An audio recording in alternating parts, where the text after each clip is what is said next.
नमस्कार दोस्तों, आप देख रहे हैं मंथन चैनल। इस बार फिर हम आपके लिए एक नई पर्सनैलिटी ढूंढ के लाए हैं। इस बार जिनको हमने ढूंढा है उनको हमने ढूंढा है आर्ट की फील्ड से।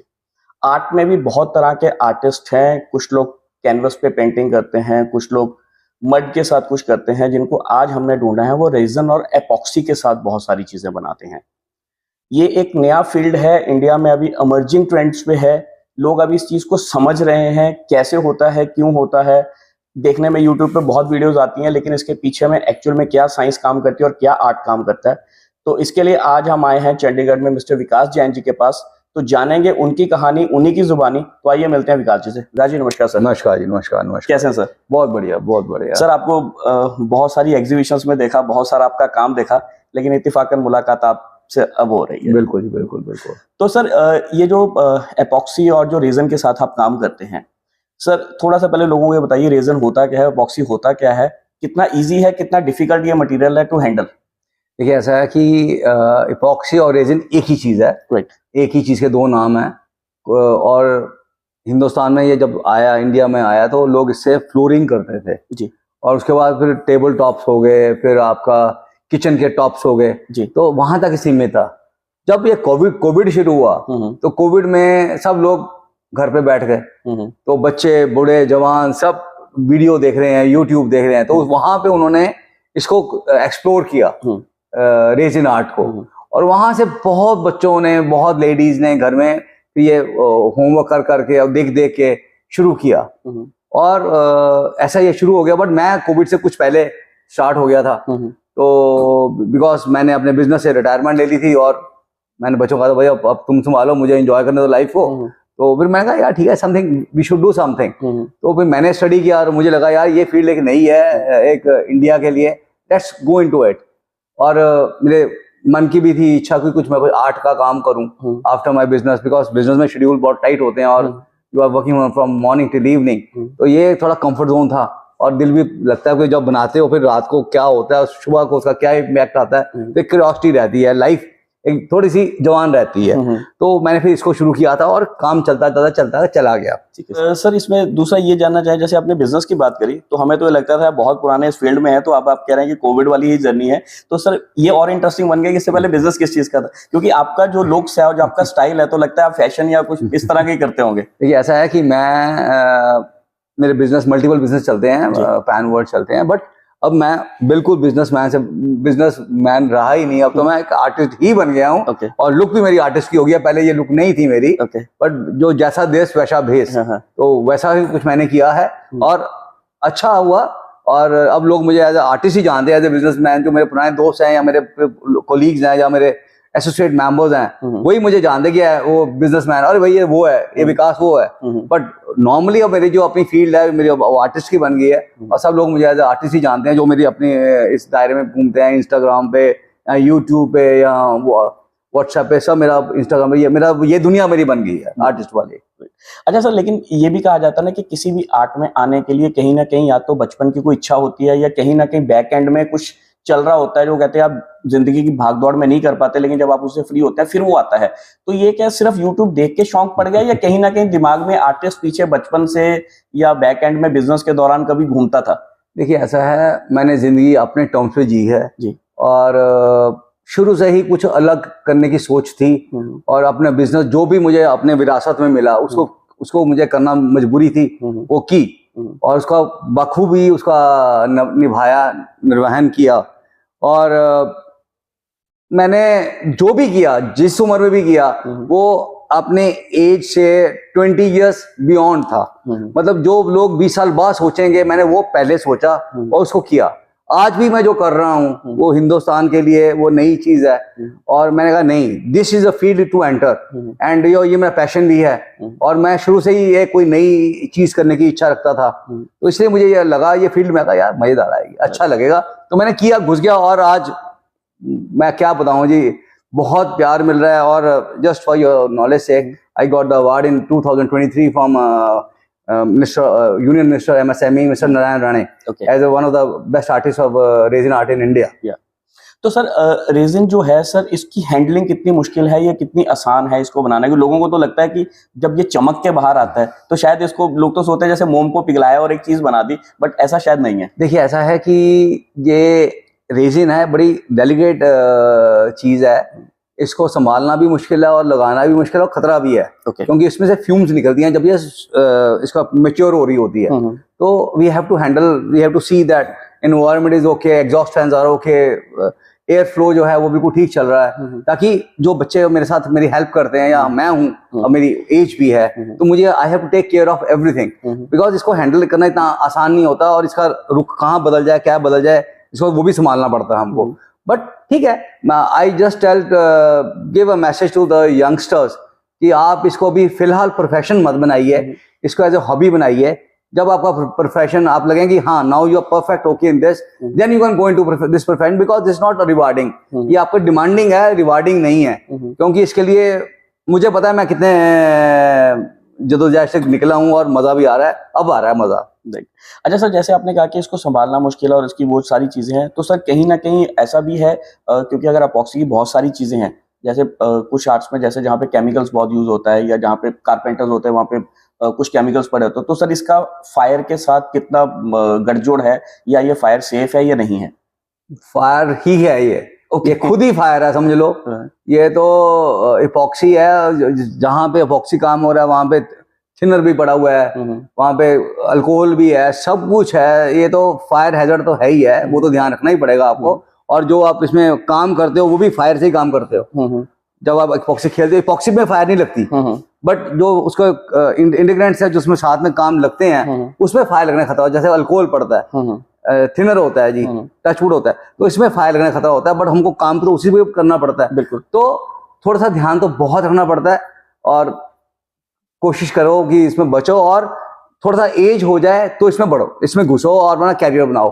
But for youngsters this is not the career, but it is a stress buster. आजकल की जो दुनिया है वो बहुत तेज चल रही है और स्ट्रेस होता है, और ये जो रेजिन आर्ट है बहुत अच्छा स्ट्रेस बस्टर है। बिकॉज आप शाम को 1 घंटा लगाओ इस पे, और जब आप बनाओगे तो आपको अच्छा लगेगा।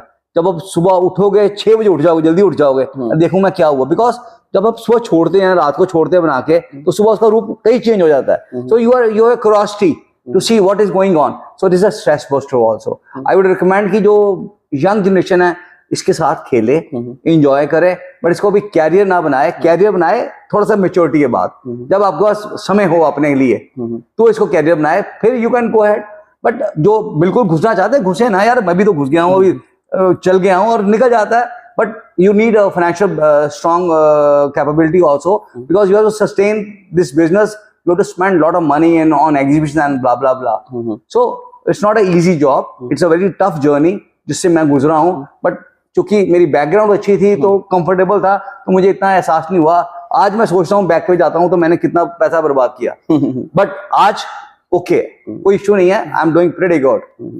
और सर दूसरी चीज ये है कि आपने जैसे कहा कि इसको सेटल होने में टाइम लगता है, तो सर एक चीज जब आप एक मोल्ड में जाके जगते हैं तो उसको सेटलमेंट का पीरियड कितना है? 5 घंटे, 6 घंटे, 10 घंटे? It all depends upon the moisture and the temperature of the environment. Okay, देखिए नॉर्मली गर्मियों में तो ये 15 से 24 घंटे में सेटल डाउन हो जाता है, राइट, बन जाता है, मतलब जम जाता है। पक्का नहीं होता, पक्का तो होने में इसको 1 हफ्ता लगता है। Okay, like a solid stone. ठीक है। और सर्दियों में ये 56 घंटे से 60 घंटे भी ले लेता है। ओके, हाँ जी, तो तब तक ये सॉफ्ट रहता है। जैसे आप बर्फी जमाते हो तो वो हार्ड आपकी 2, 3, 4 घंटे में हो जाती है। तो इसको बर्फी तो हम जमा देते हैं रेजिन की, बट इसको जमाने के बाद 24 घंटे गर्मियों में और 50 से 60 घंटे सर्दियों में लग जाते हैं। Depends on the climate and the moisture. अच्छा सर, दूसरा ये है कि जैसे आपने यूट्यूब की बात करी, हम भी देखते हैं कि लोग ना बहुत सारे एक्सपेरिमेंट्स करते हैं। लोग फ्लावर्स के साथ भी कर रहे हैं, लोग वुड के साथ भी कर रहे हैं, स्टोन्स के साथ कर रहे हैं, मेटल के साथ कर रहे हैं, बीड्स के साथ भी कर रहे हैं। तो किस किस जो बाकी आइटम्स हैं उनके साथ एपॉक्सी फ्रेंडली है या ये हर चीज के साथ ही फ्रेंडली है? एपॉक्सी तो ऐसी है, ये जो ब्लड ग्रुप 0 होता है ना, ओ ब्लड ग्रुप, ये ओ ब्लड ग्रुप है, जिसके साथ मर्जी यूज कर लो इसको। और मैं अब अपनी जो कंसेप्ट लेके आ रहा हूँ, जो मैं कर रहा हूँ, मैं इसको हर चीज के साथ यूज कर रहा हूँ। मतलब you think it I will make it, you think it I will use it. तो ये हर ऑल फ्रेंडली है, जैसे मर्जी कर लो, चाहे जो मर्जी कर लो इसे। सिर्फ आपकी सोच चाहिए और आपका दिमाग चाहिए, आपका विजन चाहिए, आप इसको लाखों तरह यूज कर सकते हैं। अभी तो हम इसको अपने आर्ट वर्क में यूज कर रहे हैं, लोग इसको बहुत तरीके से बहुत नई नई चीजों में यूज कर सकते हैं। लोग आजकल फर्नीचर बना रहे हैं इसका। यस, ये तो आप जहां मर्जी यूज कर लो, ये तो एक ट्रांसपेरेंट चीज है जी। ये जैसे बच्चा है तो उसको एक तरह से पानी है, इसको इसको इस पानी ने जमना है, जमने से पहले आप इसको जो मर्जी आकार दे दो वही बन जाएगा। लोग तो इसके सिंथेटिक स्टोन्स बना रहे हैं और पता नहीं चलता ये ओरिजिनल है, एमेथिस्ट है या नकली है या रेजिन का है। मैं बनाता हूँ और मैं अपने इसको यूज करता हूँ। लोग 90% ये समझते हैं क्वार्ट्ज ओरिजिनल है, क्योंकि हमने मोल्ड में डाल के वही सेम बनाना है, कलर्स वही आ जाने इसके। और मैं सच कहता हूँ, मैं चाइना में गया था, मुझे वहां पे 2-2 लाख 6-6 लाख के पीस दिखाए और मुझे बाद में पता चला सब सारे रेजिन से बने हुए हैं, नकली हैं और लगते हैं कि 110% असली हैं। तो ये तो रेजिन है जिसको जो आप जैसे प्ले करोगे वैसे बन जाएगा जी। ये तो बच्चा है आपका। अच्छा सर, आपकी जो हमने स्टॉल्स देखे हैं उसमें ज्यादातर वॉल क्लॉक्स बहुत ज्यादा आप बनाते हैं, उसमें एक्सपेरिमेंट बहुत है। एक आपकी जो पेंटिंग्स के रूप में जो बड़ी मिनिएचर पेंटिंग्स बनती हैं उसमें आपका ज्यादा है। उसके अलावा सर आप कहीं एक जगह मैंने अभी लेटेस्ट एग्जीबिशन देखा, आपने हैंड जो कंटेनर्स होते हैं, सोप्स के कंटेनर्स हैं, वो भी बना रहे हैं, पेन स्टैंड्स भी बना रहे हैं, बाकी चीजें भी बना रहे हैं।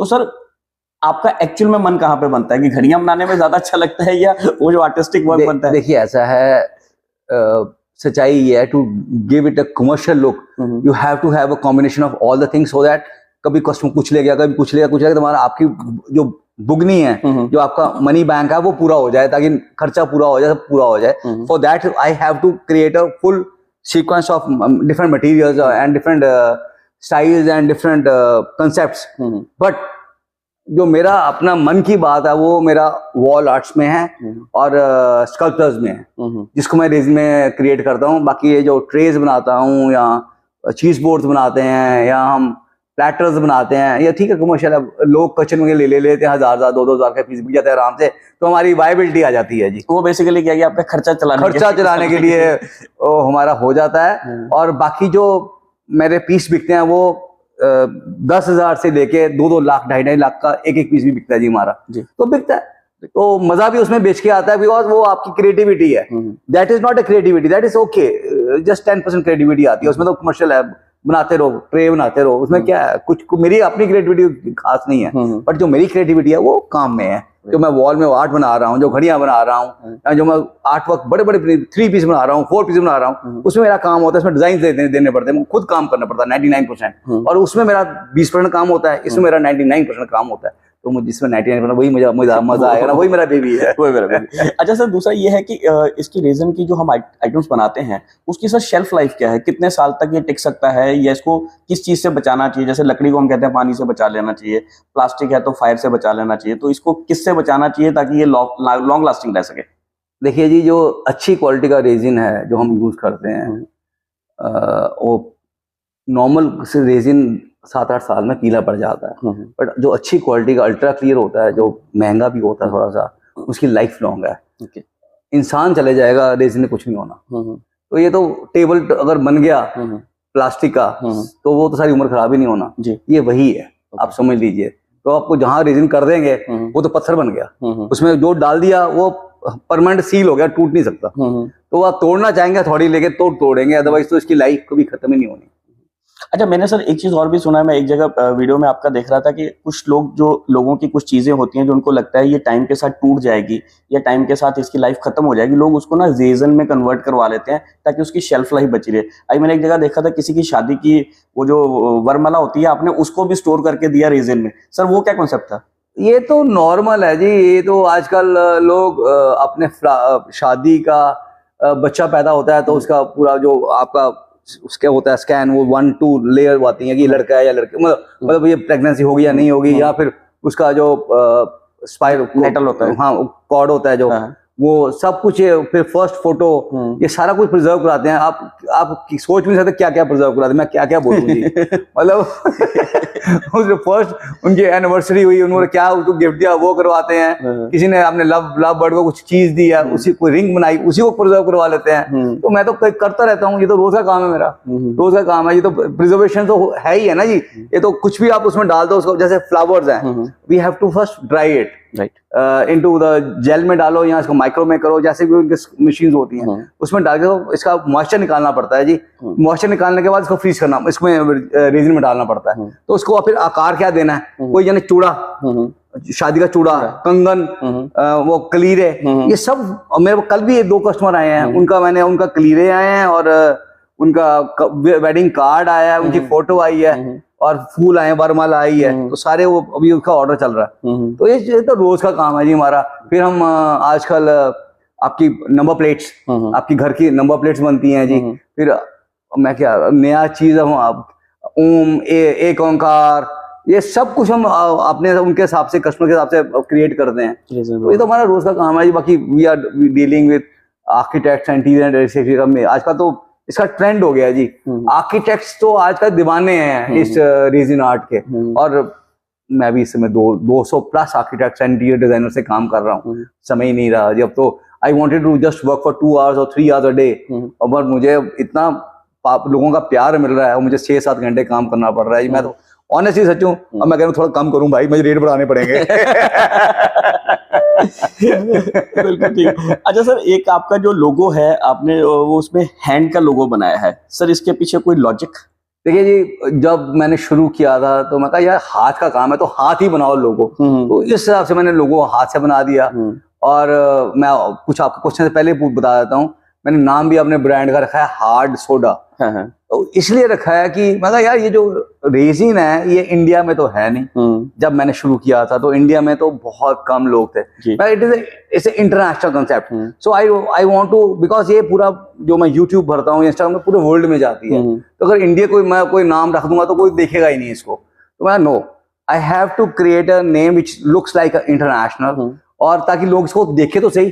जब देखेंगे काम देंगे फिर तो दोबारा मेरे फैन बनेंगे मेरे फॉलोअर होंगे ही होंगे। बट एक दफा तो उनको शेल को ब्रेक करना पड़ेगा ना जी। तो शेल को ब्रेक करने के लिए मैंने इसका नाम इंटरनेशनल टाइप रखा है हार्ड सोडा। और बट मैंने अपने हर हार्ड सोडा के लोगों में जो भी मैं अपना ब्रांड बनाता हूँ, उसके अंदर मेरा फ्लैग इंडिया का होता है, ताकि ये बता रहा हूँ भाई चाहे नाम हार्ड सोडा बट मैं हूँ हिंदुस्तानी। बात पहले तो मैंने सिर्फ शेल ब्रेक करवाना था, वो मैंने हार्ड सोडा करवा लिया। अब मैं हिंदुस्तानी हूँ, मेरे से कहा इंडियन बात करनी तो करो। वो कहते हैं ना एक आर्टिस्ट की ये सबसे बड़ी खूबी होती है, मतलब अगला क्वेश्चन आपको पता था कि आप नाम पे आएगा तो आपने पहले वो चीज पकड़ ली। That's a good. अच्छा सर, आप एग्जीबिशंस में बहुत जाते हैं, आप इंटरनेशनल एग्जीबिशन में जाते हैं, नेशनल एग्जीबिशंस में जाते हैं। अब जो आपकी जो स्टेटस हो चुका है, लोग आपको जानने लगे हैं, अब भी पैसा खर्चने की जरूरत पड़ती है जस्ट टू प्रेजेंस बनाने के लिए? क्योंकि पहले लोग एग्जीबिशन में इसलिए जाते हैं कि लोग मेरे आर्ट को जाने, मेरे को जाने, आर्टिस्ट को जाने। इनिशियल तो यही होता है, लेकिन अब तो ऐसा नहीं हो गया कि एग्जीबिशन वाले आपको कह देते हैं कि सर आप वैसे ही आ जाओ, आपके नाम से शायद एग्जीबिशन में लोग आ जाएंगे। बिल्कुल सही कह रहे हैं जी। अब 90% एग्जीबिटर्स जो हैं वो मुझे कहते हैं जी आप अपनी टर्म्स बताइए, आपको आना है, दिस इज द वर्ड आपका। मेरा शेड्यूल पूरा साल का बना होता है जी, तो मैं तो उनको ये करता हूँ भाई मेरी ये शेड्यूल है, इसके बीच में कोई आपकी कोई, because third Saturday Sunday is my family day, I don't go anywhere whatever the case पे बी, 99.99%। और इसके बीच में कोई आपकी स्पेस आती है तो मुझे बता दो, मैं उसमें कोशिश करूंगा अपने को फिट करने की। बट वो कहते हैं जी टर्म्स छोड़ो ना, टर्म्स आप बताओ हम वही करेंगे। तो अब थोड़ा सा स्टेटस कुछ भगवान ने बना दिया है, बट कुछ एग्जीबिशन ऐसी हैं जो अब डिमांडिंग है और वो सुनते नहीं किसी की, बट वहां पे मेरा जाना भी बनता है, तो वहां पे मैं स्पेंड करता हूँ, बिकॉज वो एक प्लेटफॉर्म ऐसा है कि जहाँ पे मुझे जाना चाहिए, क्योंकि आपको अपनी प्रेजेंस भी मेंटेन करनी है। यस, मुझे I have to create that. और अभी गवर्नमेंट ऑफ इंडिया ने भी बहुत एडवांटेज दिया है, MSME के साथ मैं अटैच्ड हूँ, और 60% एग्जीबिशन तो मुझे MSME से ही मिल जाती है जी, एडवांटेज मिल जाता है। तो अब तो गवर्नमेंट ऑफ इंडिया भी बहुत हेल्प कर रही है आर्टिस्ट की, और मैं चाहता हूं कि अब आर्टिस्ट लोग हैं जो अपने आर्टिस्ट के नाम को भी प्रोफेशन बनाएं, बिकॉज अब गवर्नमेंट ऑफ इंडिया भी बहुत हेल्प कर रही है। I think this is right time and right platform with Modi government, we can go ahead with this all profession and all. क्योंकि मैंने ये इसलिए पूछा था क्योंकि मैंने जितनी एग्जीबिशंस में आपके स्टॉल देखे हैं, आपको ना एक बड़ी प्रोमिनेंट जगह मिली होती है जहां से सब लोग घूम के वहां से जाएंगे ही जाएंगे। कई बार स्टॉल होता है आपका साइड में रह जाता है, आपको लोगों को बताना पड़ता है मैं फला स्टॉल के पास हूँ, लेकिन आपको स्टॉल इस तरह से मिला होता है, और नॉर्मली आपको ट्राई कॉर्नर मिला होता है कि तीनों तरफ से लोग घूम के आपके स्टॉल में पूरी विजिबिलिटी बने। देखिए ऐसा है कि वही क्या कि अब थोड़ी सी इज्जत भगवान ने दे दी है और प्यार मिल रहा है, मैं कहता हूँ जी मुझे ऐसा देंगे तो मैं आऊंगा, तो उनको देना पड़ता है 90%, 10% I have to do compromise. अच्छा सर, अभी आपने गवर्नमेंट की बात करी, इस गवर्नमेंट ने बहुत सारी स्कीम्स लगभग हर कैटेगरी के लिए निकाली हैं, चाहे वो बच्चे हों, चाहे वो इंजीनियर्स हों, चाहे स्टार्टअप्स हों, चाहे बिजनेस हो, चाहे एमएसएमई हो। तो अभी आपने आर्टिस्ट वाली बात है, लोगों को अभी भी इस चीज में थोड़ा सा सर अगर आप इसके बारे में बताइए, गवर्नमेंट का क्या इनिशिएटिव है इस चीजों के बारे में आर्टिस्ट को प्रमोट करने के लिए? देखिए, आर्टिस्ट के लिए बहुत स्कोप मिल रहा है, एनएसआईसी भी है, एमएसएमई भी है, स्टार्टअप भी है, हर जगह से पैसा दे रही है गवर्नमेंट। बट आप ऑनेस्टली काम करिए, आपको पैसा भी मिलेगा गवर्नमेंट से और प्लेटफॉर्म भी मिलेगा, और गवर्नमेंट इंटरनेशनल आपको फ्री एग्जीबिशंस भी देती है, आपको ट्रू एंड फ्रो भी देती है, आपका सामान ले जाने का खर्चा और लाने का खर्चा भी देती है, सिर्फ आप मांगने वाले बनो। और आपको गवर्नमेंट अच्छा प्लेटफॉर्म दे रही है, हालांकि मैं कुछ कम लेता हूँ, if I can afford I should not take it, the needy should go ahead and take it, but फिर भी जो कुछ थोड़ा बहुत हम ले भी लेते हैं, ऐसा कुछ नहीं है। बट गवर्नमेंट की ओर से बहुत खुली छूट है, बहुत एडवांटेज मिल रहा है। आप लोग आर्टिस्ट आगे आइए, मैं सबको कहता हूँ आइए, काम करिए और अपना प्रोफेशन आर्टिस्ट में बनाइए, बिकॉज आर्टिस्ट एक लाइफ है, लाइफ तो एक ही रहनी है, लाइफ एक ही रहनी है, इसको एंजॉय कीजिए, you love it, go ahead. अच्छा सर, एक चीज और है कि अब जैसे आपने ये चीज सीखा, आपने एक तरह से इस पे एक्सपर्टीज कर ली है। अब कुछ बच्चे जैसे आपने कहा कि बच्चों को इसमें एज ए स्ट्रेस बस्टर ही आ जाना चाहिए या अपना क्रिएटिव, तो सर अगर कोई बच्चा आपके साथ जुड़ना चाहे तो सर क्या तरीका है? देखिए, ऐसा है ऑनेस्टली, अब इंस्टीट्यूट्स बहुत हैं जो 40,000 से 70,000 लेते हैं एक महीने का और सिखाते हैं, बट मैं तो कोई लेता नहीं किसी से। मैं उनको कहता हूँ देखो, मैंने भी यूट्यूब से सीखा है, मैंने कोई क्लास अटेंड नहीं करी, मैं सब कुछ यूट्यूब सीखा हूँ। आज इंडिया में बहुत अच्छा काम चल रहा है, मेरा बड़ा अच्छा नाम है, मैं यूट्यूब से सीखा हूँ। जो पैसा मैंने वहाँ उनको सीखने देता, वही मैं अपने एक्सपेरिमेंट्स में खर्च किया और मैं सीख गया। अल्टीमेटली आप सीखने के बाद भी एक्सपेरिमेंट करोगे तो बेटर है आप यूट्यूब से जो बिगिनर्स लेसन है वो देखो, ट्राई करो। मेरा नंबर आप नोट कर लो, इनसे ले लेना। अगर कोई क्वेश्चन हो आप मेरे से फोन पे करो, बिकॉज मेरे पास अब समय नहीं है। I don't want to indulge in all this type of little things. मैं अपनी लाइफ को एंजॉय कर रहा हूँ और अच्छा लग रहा है, मैं सिखाना नहीं चाहूंगा। बट किसी बच्चे को कोई परेशानी आती है, मेरा नंबर आप ब्रॉडकास्ट कर लीजिएगा और वो मेरे से फोन पे सुबह 9 से रात के 9 बजे तक जब मर्जी फोन करें, मैं उनको आंसर पूरे दूंगा, पूरा गाइड करूंगा, कोई इश्यू नहीं है। आपको मैं फोन पे ही सारा कुछ सिखा दूंगा। राइट।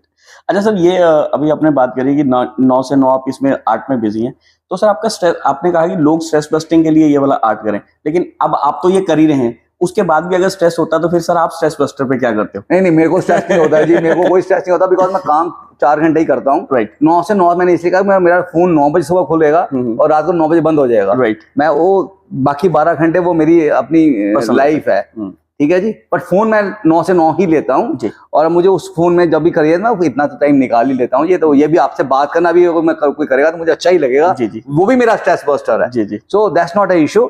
आप जब भी मुझे 9 से 9 फोन करेंगे, मैं आपका फोन उठाऊंगा और बात करूंगा, समझाऊंगा। सर चलते चलते बडिंग आर्टिस्ट के लिए अगर कोई अपनी तरफ से आपको गोल्डन टिप देना चाहे कि अगर बच्चे मतलब इस आर्ट में या किसी और आर्ट में अगर अपने आप को एक्सप्लोर करना चाहें तो किस तरह से कर सकते हैं, या क्या करियर अपॉर्चुनिटीज आगे अवेलेबल है? देखिए जी, बडिंग आर्टिस्ट को स्ट्रगल करना पड़ता है। जैसे वो कहते हैं ना, डॉक्टर और वकील जितना बुढ़ा होगा उतनी उसकी वैल्यू बढ़ती है। इसी प्रकार आर्टिस्ट की जैसे जैसे लाइफ बढ़ती है, एज बढ़ती है, उसका काम बढ़ता है, लोगों को एक्सपोजर मिलता है, तो उसका एक एक्सपोजर बढ़ता है और उसका नाम होता है। बट मैं चाहता हूं कि आप भी बढ़िए, अपने पैशन को शुरू में प्रोफेशन मत बनाइए, बिकॉज पैशन आपको ले डूबेगा। यहाँ तो ऐसा पैशन हो जिसमें पैसा भी हो। शुरू में आर्टिस्ट के पास पैसा नहीं आएगा, वो बाद में आएगा जब आपका नाम हो जाएगा। तो इसको पहले आप इसको एज ए हॉबी करिए, फिर इसको ऐसे धीरे धीरे इसका काम करते करते प्रोफेशन बना दीजिए, वो ठीक रहेगा। That is my tip to the people. Maybe I am wrong, this is my vision. That's it. तो दोस्तों ये थे विकास जी, जिन्होंने बड़ी स्पष्ट तरीके से अपने आर्ट के बारे में बात की, आर्टिस्ट के बारे में की, और इंसेंटिव्स जो गवर्नमेंट दे रही है आज की डेट में आर्ट को प्रमोट करने, उनके बारे में बात करी। तो इनके बारे में आप और इनसे जुड़ना चाहते हैं तो इनके सोशल मीडिया हैंडल्स और इनका फोन की डिटेल्स आपको डिस्क्रिप्शन में मिल जाएगी। अगली बार फिर आपके लिए कुछ और नई पर्सनैलिटी ढूंढ के लाएंगे। आज हम विकास जी से लेंगे इजाजत। जुड़े रहिए चैनल मंथन के साथ। Sir thank you. Thank you जी, थैंक यू।